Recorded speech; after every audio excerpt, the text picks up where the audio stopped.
지난해 5월 타이완의 라이칭도 총통이 취임하기 이전부터 이미 견제를 늦추지 않았던 중국. 최근 몇 개월 사이 중국 타이완 사이의 긴장이 점차 고조되고 있다는 분석이 이어지고 있습니다. 积极跟国际友盟共同合作，肩并肩发挥威慑的力量，以备战来避战，达到和平的目标。台独是绝路，谋独挑衅，注定失败。 미국 싱크탱크는 타이완 침공이 한반도로 확전이 되는 시나리오까지 포함한 보상 훈련을 실시했고, 주한 미군 사령관은 타이완 유사시 한국도 영향을 받는 국가 중 한 곳이라고 말했습니다. It's a triangle of nations inextricably linked by mutual defense treaties with the United States and nations who will undoubtedly be impacted by any crisis or conflict in the Taiwan Straits. 최근 이 일련의 흐름은 어디에서 비롯됐고 또 우리에게 시사하는 바는 무엇일까요? 팩트는 기본, 맥락까지 전해드리는 딥백, 함께 보시죠.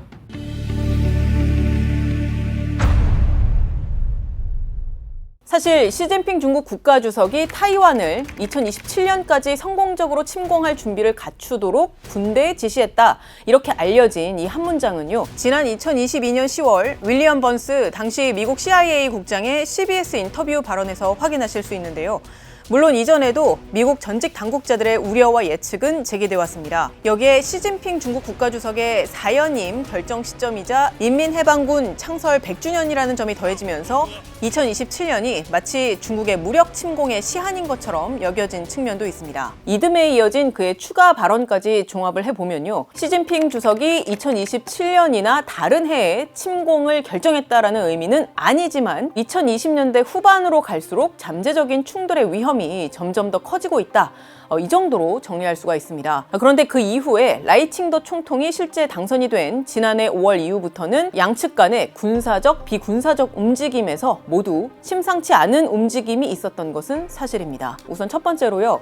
중국의 실제 군사훈련의 성격, 그리고 그에 대응하는 타이완의 훈련과 또 여러 시나리오들의 구체성입니다. 실제 중국의 타이완 포위훈련이 예전보다도 더 강해진 측면이 있습니다. 중국이 타이완 봉쇄훈련을 4월 1일부터 2일까지 했는데 민간 에너지와 항구 시설에 대한 모의 타격까지도 그 봉쇄 작전에 포함을 시켰거든요. 이는 지난해 두 차례의 훈련보다도 광범위한 봉쇄 훈련이었다라는 게 전문가들의 평가입니다. 라이칭더 총통의 실제 정책은 전임 총통과 크게 다르지 않지만 중국 위협에 대한 공개 발언에서 더 강경한 입장을 보이기 때문에 중국의 맞대응도 더 강하게 나오는 측면이 있다고 미국 CSIS의 중국 전략을 연구하는 브라이언 하트 부소장이 저희와의 인터뷰에서 이야기했습니다. 그리고 타이완 역시 중국군의 무력 침공을 상정한 연례 합동 군사훈련을 실시하고 있는데요. 특히 지난 3월의 훈련 목표로 2027년 중국 침공에 대비한다 라고 명시를 했거든요. 이 훈련에서 중국의 침공 연도를 상정한 건 이번이 처음이었습니다. 타이완 국방부 싱크탱크의 한 연구원은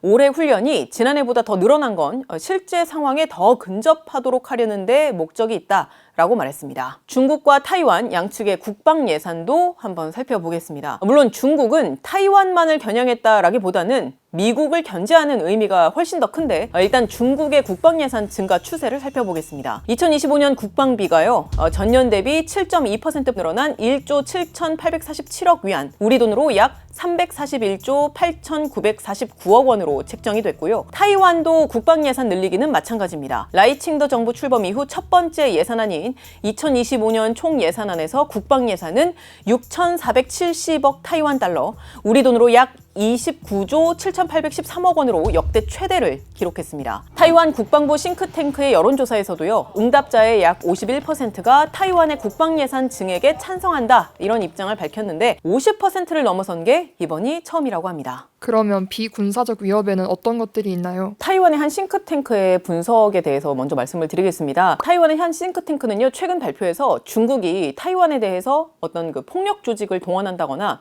특정 단체를 교류를 더 촉진시키는 등 6가지 방면에서 통일 전선 전술을 펼치고 있다라고 주장을 했습니다. 그리고 타이완 해안 경비대도요, 최근 중국인 38명이 5차례에 걸쳐서 타이완 해협을 건너서 타이완에 상륙했다라고 밝혔는데, 최근에 중국에 포섭이 된 현역 군인과 또 타이완인과 결혼한 배우자 등이 잇따라 그 간첩 행위로 적발이 되는 가운데 이런 일이 발생해서 타이완 당국도 심각하게 보는 상황입니다. 타이완 정보 당국에 따르면요, 지난해 간첩 혐의로 기소가 된 자국민은 64명으로 3년 전보다 3배가 늘었다고 합니다. 특히 피고인 상당수는 전현직 정부 관리와 군인인 것으로 알려졌습니다. 타이완은 2013년에 폐지했던 군사 재판을 12년 만에 부활시키고 홍콩, 마카오 주민의 타이완 거주증 발급 절차도 더 까다롭게 하기로 했습니다. 반면 중국은요, 지난 3월에 이제 사업이나 취업, 여행 등의 이유로 중국을 왕래하는 타이완 주민들에게 비상용 임시 통행증을 발급하겠다고 밝히는 등 계속해서 타이완 국민들에게 좀 우호적인 조치를 취하면서 다른 한편으로는 타이완 정부의 반중 조치들에는 강경한 입장을 고수하고 있습니다. 그렇다면 실제 중국의 타이완 침공 가능성이 그만큼 높다고 봐야 할까요? 일단 당사자들의 입장에서는 앞서도 보셨다시피 그 훈련 같은 경우도 굉장히 철저하게 그 시나리오에 맞춰서 지금 준비하고 있는 모습을 보실 수가 있었잖아요.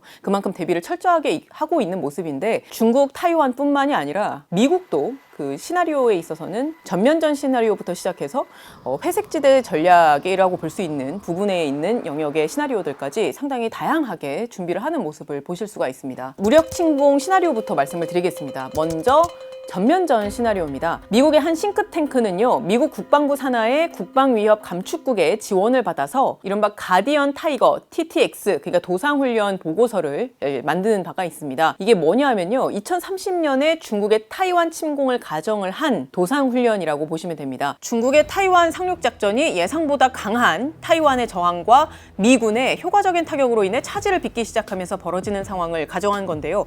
중국과 미국 주도의 연합군 간의 격렬한 전투가 시작되고 미국이 주한미군의 무기 비축분 사용을 검토하는 과정들을 가정을 했습니다. 이후에 중국이 주일 미군 기지를 타격함에 따라 전선이 넓어지고 중국이 급기야 극궤도에 핵탄두가 탑재된 걸로 추정이 되는 궤도 폭격 미사일을 발사하는 시나리오도 예상이 됐고요. 그 다음 북한이 한국 공군 기지에 저위력 핵 공격을 강행하고 이에 따라 미국도 북한군의 저위력 핵 공격으로 맞대응을 고려한다는 가정이 이어졌습니다. 결과적으로 미국과 중국 간의 핵 공격이 확산할 우려가 최고조에 이른다, 이런 내용으로 시나리오는 마무리됩니다. 그리고 미국 측에서는요, 전면전이 아닌 다른 시나리오도 제기가 됩니다. 미국의 CSIS라는 그 싱크탱크가 내놓은 중국의 타이완 통제 시나리오들이 있습니다. 이 기관에서 지난해 6월에는 격리 시나리오를, 그리고 지난해 8월에는 봉쇄 시나리오를 각각 소개했거든요. 봉쇄는 본질적으로 군사작전으로 보신다면, 격리는 특정 구역 내의 그 어떤 해상, 공중 교통을 통제하기 위한 작전이라고 보실 수가 있는데요. 이 시나리오를 조금 더 구체적으로 들여다보면요, 중국이 세관검사 강화 규정을 발표를 해서 타이완으로 향하는 모든 화물선과 유조선이 중국 당국에 사전 세관 신고를 하도록 합니다. 그렇게 해야만이 입항을 할 수 있게 되는 건데요. 중국 당국은요, 특정한 선박에 탑승을 해서 이 현장 검사를 진행을 하고 타이완 선원들을 또 신문도 하고 규정을 준수하지 않는 선박에 대해서는 필요한 조치를 취할 수 있는 권한을 가지는 그런 시나리오에 대해서도 가정을 했습니다. 전체 선박의 약 75%가 규정을 준수를 한다면 중국의 입장에서는 상당한 성과를 거둘 것이다 라는 것이 이 CSIS의 분석 내용입니다. 앞서 보신 것처럼 타이완에 대한 무력 침공뿐만 아니라 여러 층위의 시나리오들이 세계적으로 제기가 되고 있다라고 보실 수가 있겠습니다. 그런데요, 이렇게 다양한 층위의 옵션들 가운데서 중국이 과연 타이완 무력 침공이라는 가장 강력한 군사적 방법을 택할 것인가, 그리고 그 방법이 과연 시진핑 주석이 바라는 중국의 국익에 부합하는가, 이 부분에 대해서 의문을 제기하는 전문가들도 적지 않습니다. 중국의 입장에서 침공을 안 하고 카드로 쓰고 있는 거가 더 유리한 거 아니냐, 이런 거에 대한 이제 전략적 판단이 필요하잖아요. 중국의 대만 침공이나 도발이 시진핑 체제에서 그렇게 유리하지 않다라고 저는 생각을 하고요. 많은 사람들이 트럼프 행정부도 내년에 중간 선거를 앞두고 뭔가 성과가 필요하다라고 얘기하듯이 중국도 2027년에 시진핑의 사연임이 걸려있는 21차 당대회를 열게 돼 있거든요. 어떻게 결말이 날지 모르는 대만 침공을 이 시기에 무리해서 할 필요는 없는 거 아닌가, 이런 생각을 할 수 있는 거죠. 그리고 미국 CSIS에서 중국 전략을 연구하는 브라이언 하트 부소장은 저희와의 인터뷰에서 타이완 전면 침공이라는 최악의 시나리오가 물론 위험성은 있지만 단기적으로는 군 주도의 봉쇄나 해안 경비대 주도의 격리 조치와 같이 중국이 침략의 문턱을 넘지 않는 조치로 타이완을 압박할 가능성이 더 높다라고 말했습니다. 또 트럼프 행정부가 중국의 침략을 억제할 만큼 명확한 신호를 보내지 않을 가능성, 이에 따라 중국이 타이완 침략의 이득이 비용보다 클 것으로 여길 수 있다는 점도 우려했습니다. 그러면 중국의 타이완 무력 침공에 대한 실제 타이완 사람들의 여론은 어떤가요? 당연히 전쟁이나 분쟁, 갈등이 촉발되는 상황을 바라는 국민이 얼마나 있겠나 싶은데요. 실제로 저희가 지금 타이완의 여론조사 결과들을 좀 살펴봤더니 현상 유지를 원하는 여론이 꽤 많았습니다. 지금 저희가 보여드리는 여론조사는요, 지난 4월 17일부터 21일까지 타이완 대륙위원회가 1099명을 대상으로 진행한 여론조사 결과인데요. 타이완과 중국 본토의 관계에 있어서 현상 유지를 찬성하는 비율이 87.5%가 나왔습니다. 그리고 타이완 국방부의 싱크탱크가 수행한 여론조사에 따르면요, 33%의 응답자가 중국 공산당의 위협이 향후 5년 내에 국가 안보에 대한 가장 심각한 위협이라고 생각한다고는 했지만 과반 이상이 단기간 내에 타이완 해협 전쟁이 발생할 것이라고 생각하지는 않는 것으로 나타났거든요. 그러니까 중국군이 5년 내에 타이완을 공격할 가능성이 높지 않다라고 생각하는 응답자는 65%였는데요. 이것을 봤을 때 긴장 상태가 계속 고조되는 것을 원하지 않는 여론이 그만큼 많고, 그렇기 때문에 라이칭더 총통이 비록 독립 노선을 강하게 추진하고자 하는 의지가 있다고 하더라도 이런 여론을 의식할 수밖에 없지 않을까, 이런 생각도 듭니다. 그렇다면 중국과 타이완의 이런 상황이 우리에게 미치는 영향은 무엇인가요? 타이완 해협에서 어떠한 문제가 발생을 한다면 그 여파는 당연히 우리에게도 올 수밖에 없습니다. 저희가 앞부분에서도 보여드렸지만요, 제이비어 브런슨 주한미군 사령관이 한 심포지엄에서 이렇게 이야기를 했거든요. 동쪽이 위로 오도록 돌려보면 한국이 특이하게 보인다라고 하면서 이런 말을 했습니다. From a satellite image, the Republic of Korea looks like an island, or like a fixed aircraft carrier floating in the water between Japan and mainland China. 이 말은 미국이 중국에 대한 군사 대응을 할 경우에 한국이 전초기지가 될 수 있다라는 뜻으로 해석될 수가 있는 말이잖아요.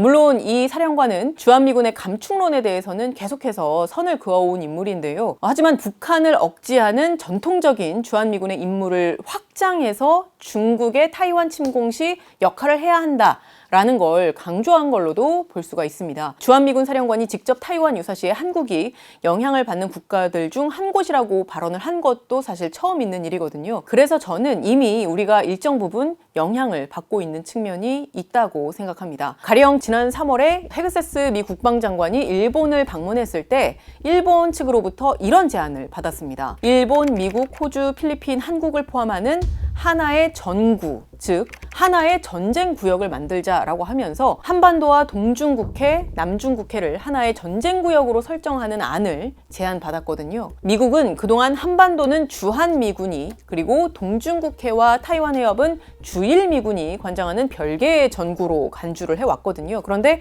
헤그세스 장관은 이걸 통합하는 안을 제안받은 상황에서 그 제안에 대해서 환영의 뜻을 나타냈습니다. 미국의 입장에서는 한국, 일본, 호주, 그리고 필리핀과 각각 동맹을 맺고 있지만 나토와 같은 영내 집단 안보 기구가 없는 상황이죠. 그래서 미국의 입장에서 봤을 때는 이 지역을 하나로 묶는다면 당연히 군사적 효율성과 동맹 간의 어떤 연대 같은 효과를 기대할 수 있기 때문에 우호적인 어떤 반응을 내비쳤는데요. 조태열 외교부 장관은 이 문제가 군사적 개념으로 발전해서는 안 된다. 한미동맹에 영향을 미칠 상황에 대해서 한국이 배제되는 건 안 된다. 이런 분명한 입장을 미국과 일본에 전달했다라고 말했습니다. 물론 이제 이게 결정되거나 이런 것은 아닙니다. 미국도 특정한 결론을 내기 전에 동맹인 한국과 당연히 심도 깊은 협의를 갖겠지만 이러한 그 미일 간의 군사적 협의가 이어지고 있는 그런 상황들도 저희가 면밀하게 지켜볼 필요가 있고요. 타이완 해협을 둘러싼 긴장이 더 악화하고 심지어 군사적 충돌로까지 이어지는 최악의 상황은 더욱더